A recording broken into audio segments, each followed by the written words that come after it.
জাতীয় থেকে আন্তর্জাতিক, প্রান্তিক জনপদ থেকে নগর, চারপাশে এই মুহূর্তে কোথায় কি ঘটছে তা নিয়ে আয়োজন এখন চারদিক। সঙ্গে আছি আমি হাসিব বিল্লাহ। তফসিলের নির্দিষ্ট তারিখ উল্লেখ না করেই আগামী জাতীয় সংসদ নির্বাচনের জন্য রোডম্যাপ ঘোষণা করেছে নির্বাচন কমিশন। বিকেলে নির্বাচন কমিশন সচিবালয়ে কর্মপরিকল্পনা তুলে ধরেন ইসি সচিব আখতার হোসেন। রমজানের আগেই নির্বাচন হবে জানিয়ে এর 2 মাস আগে তফসিল দেয়া হবে বলে জানায় নির্বাচন কমিশন। আইন সংস্কার করে 15 সেপ্টেম্বরের মধ্যে সংসদীয় আসনের সীমানা চূড়ান্তকরণ, ওই মাসেই নতুন রাজনৈতিক দলের নিবন্ধন কার্যক্রম সম্পন্ন করার কথা উল্লেখ করা হয়েছে রোডম্যাপে। জানানো হয় সেপ্টেম্বর মাসের শেষ ভাগে অংশীজনদের সঙ্গে বৈঠক শুরু হবে। এছাড়াও ভোটার তালিকা হালনাগাদ, নির্বাচন সামগ্রী ক্রয়, প্রবাসীদের ভোটাধিকার, ভোটের ব্যালট ফর্ম সহ ভোট কেন্দ্র চূড়ান্ত করার বিভিন্ন কার্যক্রমের চূড়ান্ত সময়সীমা রোডম্যাপে উল্লেখ করা হয়।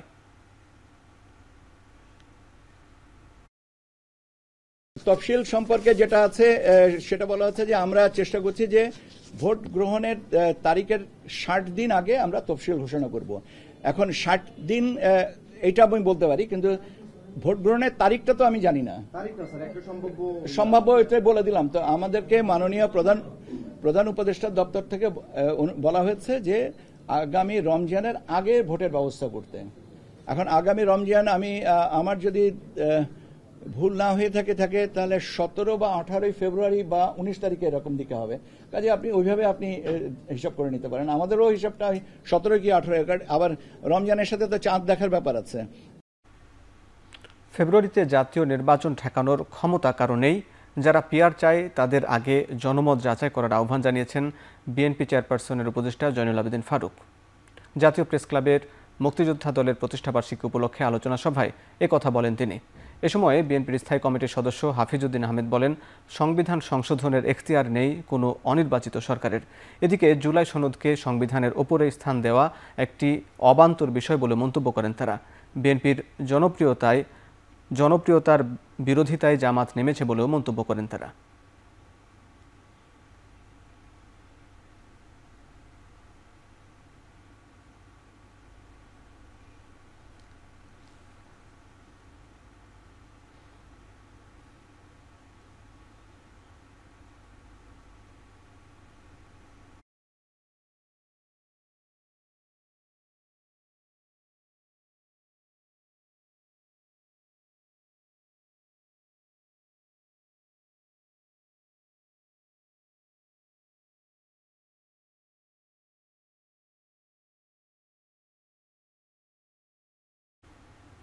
নির্বাচনী রোডম্যাপকে স্বাগত জানিয়ে বিএনপি মহাসচিব মির্জা ফখরুল ইসলাম আলমগীর বলেন, নির্বাচন ছাড়া আর কোনো উপায় নেই। বলেন, দেশ নির্বাচনমুখী হলে কোনো ষড়যন্ত্র কাজে আসবে না। বৃহস্পতিবার গুলশানে বিএনপি চেয়ারপারসনের কার্যালয়ে তিনি একথা বলেন। নির্বাচন দেওয়া ছাড়া কোনো উপায় নেই। It's the only way out, যে আপনি জনগণের সমর্থনে আপনি একটা সরকার গঠন করবেন এবং দেশের সমস্যাগুলো সমাধান করবার জন্য আপনি পদক্ষেপ নিতে পারবেন। মানুষ এই অনিশ্চয়তা থেকে বেরিয়ে আসার জন্য নির্বাচনটা চাচ্ছে ভীষণভাবে। যখনই আপনি নির্বাচনে যাবেন তখন সব কিছু বদলে যাবে। তখন পুরো মানুষ নির্বাচনমুখী হবে এবং তাদের কোনো রকম আপনার কার্যক্রমই সেটাকে বাধা হয়ে দাঁড়াতে পারবে না।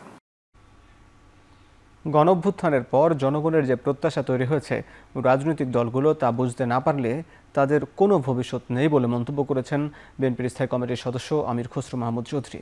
সকালে রাজধানীর গুলশানে উন্নয়ন সংস্থা ওয়ার্ল্ড ভিশনের 4র্থ শিশু ও যুব সমাবেশে প্রধান অতিথির বক্তব্যে তিনি একথা বলেন।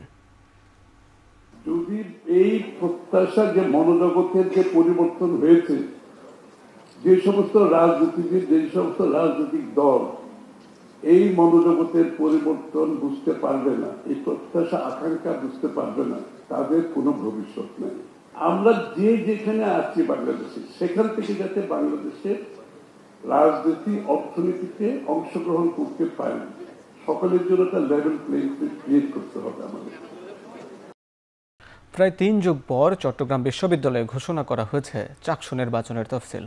আগামী 12 অক্টোবর অনুষ্ঠিত হতে যাচ্ছে নির্বাচন। এছাড়া মনোনয়নপত্র বিতরণ শুরু হবে 14 সেপ্টেম্বর, আর খসড়া ভোটার তালিকা প্রকাশ করা হবে 1 সেপ্টেম্বর। এত বছরের মন্থর অবস্থা কাটিয়ে নির্বাচনের ঘোষণায় উচ্ছ্বসিত শিক্ষার্থীরা।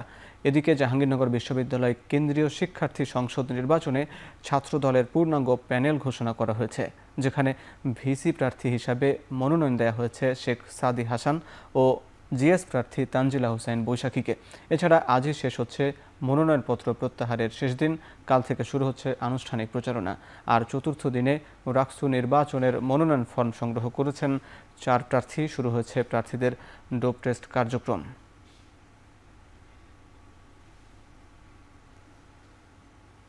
ঢাকা বিশ্ববিদ্যালয়ে ডাকসু ও হল সংসদ নির্বাচনের উত্তাপ বাড়তে শুরু করেছে। নির্বাচনী প্রচারণার তৃতীয় দিনেও উৎসবমুখর পরিবেশে দেখা গেছে ক্যাম্পাসে। এদিন 10 দফা ইশতেহার ঘোষণা করেছে ছাত্রদল সমর্থিত প্যানেল। ইশতেহার পাঠ করেন ভিপি প্রার্থী আবিদুল ইসলাম খান। ইশতেহারে আধুনিক ক্যাম্পাস গড়ে তোলা, নারী শিক্ষার্থীদের জন্য নিরাপদ ক্যাম্পাস নিশ্চিত করা, মানসম্মত স্বাস্থ্য সেবা ও স্বাস্থ্য বীমা নিশ্চিত করা সহ বিভিন্ন প্রতিশ্রুতি তুলে ধরা হয়। আবিদুল ইসলাম খান বলেন, এই ইশতেহারে শিক্ষার্থীদের মতামত প্রতিফলিত হয়েছে। এদিকে বিভিন্ন প্যানেলের প্রার্থীরাও অংশ নিয়েছেন প্রচারণায় পিছিয়ে নেই স্বতন্ত্র প্রার্থীরাও। এর মধ্যে বেশ কিছু আচরণবিধি লঙ্ঘনের অভিযোগও করেন অনেক প্রার্থী। এদিকে নির্বাচনের আচরণবিধি লঙ্ঘন হওয়ায় বিভিন্ন প্যানেলের ব্যানার সরিয়ে নিয়েছে আচরণবিধি সংক্রান্ত টাস্কফোর্স। গতকাল বুধবার বিশ্ববিদ্যালয় ক্যাম্পাসের বিভিন্ন স্থানে টাঙানো ব্যানারগুলো নামিয়ে ফেলা হয়েছে।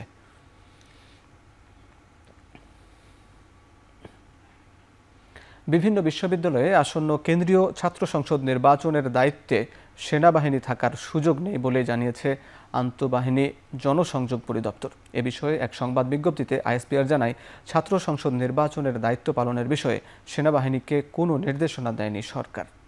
বাংলাদেশ সেনাবাহিনী মনে করছে, বিদ্যমান আইন শৃঙ্খলা রক্ষাকারী বাহিনীর সহযোগিতা এবং বিশ্ববিদ্যালয় প্রশাসনের সার্বিক তত্ত্বাবধানেই ছাত্র সংসদ নির্বাচন সমূহ শান্তিপূর্ণ ও উৎসবমুখর পরিবেশে শেষ হবে। উল্লেখ্য, গত মঙ্গলবার ঢাকা বিশ্ববিদ্যালয় কর্তৃপক্ষ সংবাদ বিজ্ঞপ্তি দিয়ে জানিয়েছিল, ডাকসু ও হল সংসদ নির্বাচনে বিশ্ববিদ্যালয়ের 7টি প্রবেশ মুখে স্ট্রাইকিং ফোর্স হিসাবে অবস্থান করবে সেনাবাহিনী।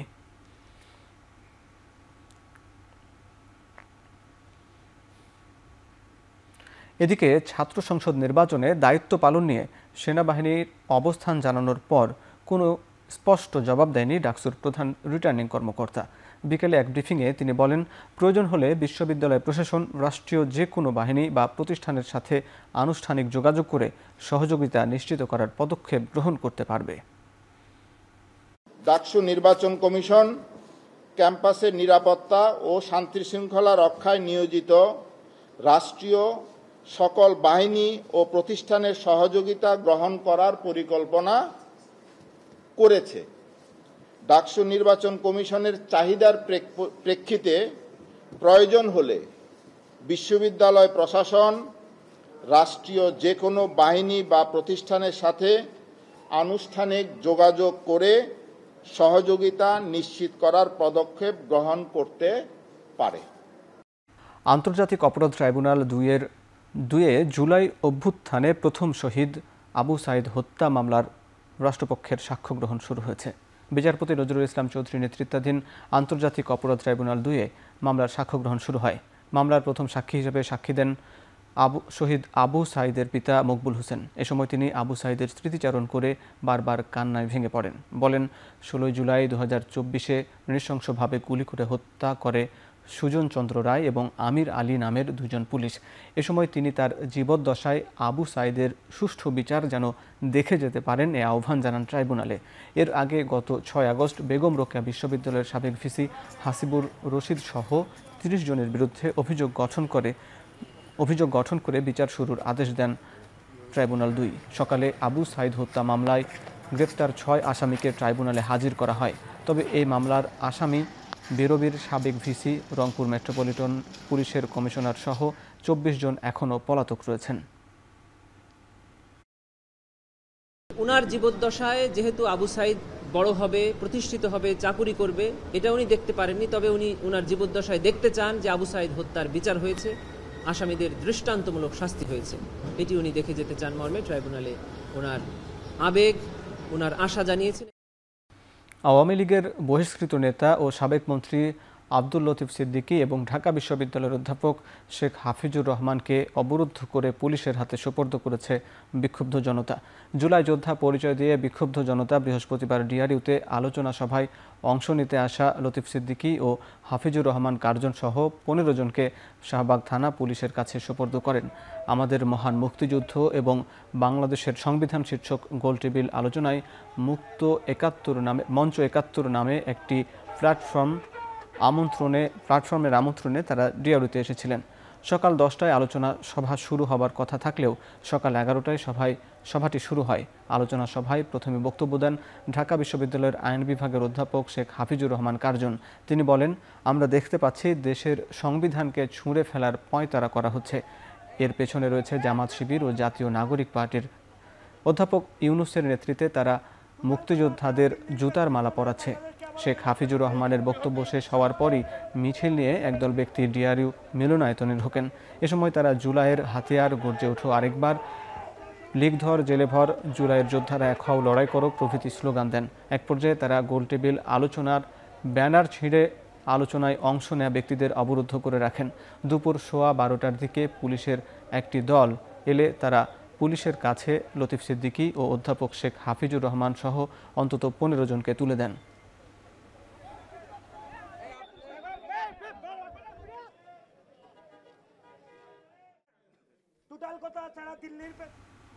পূর্ব নির্ধারিত কর্মসূচির অংশ হিসাবে কৃষিবিদদের পেশাগত স্বীকৃতির দাবিতে রাজধানীর আগারগাঁও মোড়ে ব্লকেট কর্মসূচি পালন করেছেন শেরে বাংলা কৃষি বিশ্ববিদ্যালয়ের শিক্ষার্থীরা। বৃহস্পতিবার সকালে ৩ দফা দাবিতে ক্যাম্পাসে জড়ো হন তারা। পরে আগারগাঁও মোড় ব্লকেট করে বিভিন্ন স্লোগান দিতে থাকেন আন্দোলনরত শিক্ষার্থীরা। ঘণ্টাব্যাপী চলা ব্লকেট কর্মসূচিতে মিরপুর ১০ থেকে বিজয় সরণি এবং শ্যামলী থেকে তেজগাঁও অভিমুখে যান চলাচল বন্ধ হয়ে যায়। ভোগান্তিতে পড়েন সাধারণ মানুষ। কৃষি সম্প্রসারণ অধিদপ্তর সহ অন্যান্য গবেষণা প্রতিষ্ঠানে ১০ম গ্রেড কেবল কৃষিবিদদের জন্য উন্মুক্ত রাখা, বিএডিসির কোটা বাতিল করে নিয়োগ পরীক্ষায় উত্তীর্ণ না হলে ৯ম গ্রেডে পদোন্নতির সুযোগ না দেয় এবং কৃষি বা কৃষি সংশ্লিষ্ট বিষয়ে স্নাতক ডিগ্রি না থাকলে কৃষিবিদ পদবি ব্যবহারে নিষেধাজ্ঞা আরোপে সরকারি প্রজ্ঞাপন জারির দাবি জানান তারা। দাবি আদায়ে ভবিষ্যতে ধারাবাহিক আন্দোলনের হুঁশিয়ারি দিয়ে দুপুর ১টায় রাস্তা ছেড়ে দেন শিক্ষার্থীরা। ১০ম গ্রেড আছে, ডিপ্লোমারা যেটা ব্লক করে রাখছে এটা খুলে দিতে হবে, প্রথম দাবি। আমাদের দ্বিতীয় দাবি হচ্ছে তারা যে প্রমোশন নিয়ে ৯ম গ্রেডে আসবে এই রকম কোনো উপায় যেন না থাকে।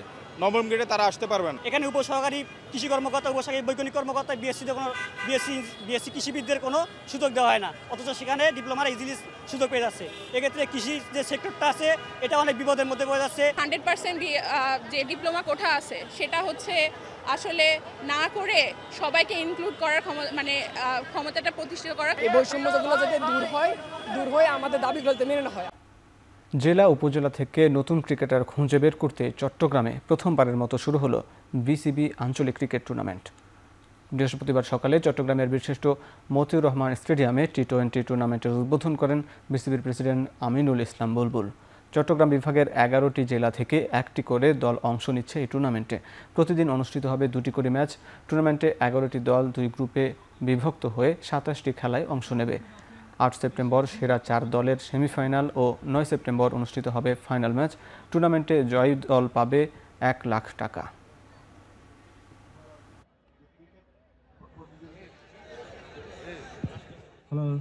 জেলাগুলোর টিম থেকে আলটিমেটলি তারা প্রতিযোগিতামূলক ক্রিকেট খেলবে, এখান থেকে ভালো ভালো ট্যালেন্ট বের হয়ে আসবে।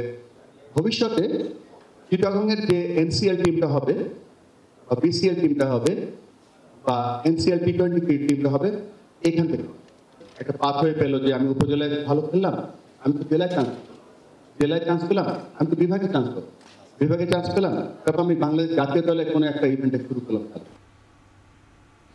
বাংলাদেশ প্রিমিয়ার লিগে বিদেশি ফুটবলারদের অন্তর্ভুক্তি লিগকে আকর্ষণীয় করবে বলে মানেন নেপাল অধিনায়ক কিরণ চেমজং। বিপিএলের সামনের আসর বেশ প্রতিদ্বন্দ্বিতাপূর্ণ হবে বলে অভিমত পুলিশ এফসির গোলকিপারের। সামনের বিপিএল আসর বাংলাদেশ ফুটবলের জন্য বিশেষ কিছু হবে বলে তার অভিমত। These things can change, I think, Bangladeshi football. Last season was, or previous season was like always dominating by 1 or 2 team, but from this season I think 4-5 team will fight for the BPL league. I'm sure for that. European club ফুটবলের সবচেয়ে বড় আসর UEFA champions লিগের draw হবে আজ, যেখানে দল সংখ্যা বাড়ার পাশাপাশি ফরম্যাট ও ম্যাচ সংখ্যাতেও এসেছে পরিবর্তন, যুক্ত হয়েছে নতুন কিছু নিয়ম। বাংলাদেশ সময় আজ রাত 10টায় মোনাকোয় ড্রতেই নির্ধারিত হবে লিগ পর্বে দলগুলো কে কার বিপক্ষে খেলবে। ড্রতে 36টি দলকে 4টি পটে বা পাত্রে ভাগ করা হয়েছে। প্লে অফ পর্ব শেষে উয়েফার কোএফিসিয়েন্ট র্যাঙ্কিংয়ের ভিত্তিতে সাজানো হয়েছে পট। ড্রয়ের কিছু অংশ হবে ম্যানুয়ালি, বাকিটা কম্পিউটার প্রোগ্রামের মাধ্যমে ডিজিটালি সম্পন্ন হবে। নতুন নিয়ম অনুযায়ী প্রতিটি পটের দল প্রতিটি পট থেকে 2টি করে প্রতিপক্ষ পাবে, তবে একই দেশের ক্লাব পরস্পরের বিপক্ষে খেলবে না। আবার একটি দল অন্য একটি দেশের সর্বোচ্চ 2টি ক্লাবের বিপক্ষে খেলবে।